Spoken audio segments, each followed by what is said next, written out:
A King County official has been arrested for allegedly stalking his former domestic partner who filed multiple restraining orders. King County Assessor John Wilson was in court today accused of violating a court order. Fox 13's Alejandra Guzman was inside that courtroom and takes a closer look at what happened. To find out that he was in jail last night was horrifying, and then also just an incredible relief. Like I actually could rest and not worry about him coming to my door. King County Tax Assessor John Wilson, who is running for King County Executive, wasn't in court today when a judge set bail at $50,000. He's accused of stalking and violating a domestic violence protection order involving his former partner, Lee Keller. There's never been any threats of physical assault. There are allegations that he's violated an order for protection.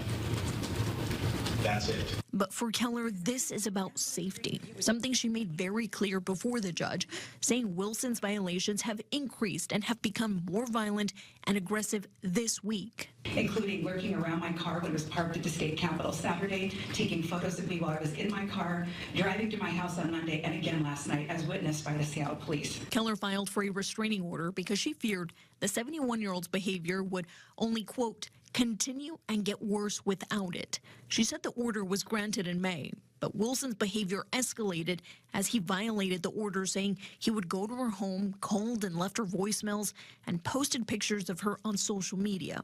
Outside the courtroom, Keller shared her frustration and anxiety. It's an awful feeling to feel sort of trapped in your home and scared about what's going to happen next, and to feel like I'm constantly looking over my shoulder wondering what's going to happen. In court files, Keller included multiple screenshots of text messages with Wilson where she warns him to stay away and leave me alone and says their relationship is over.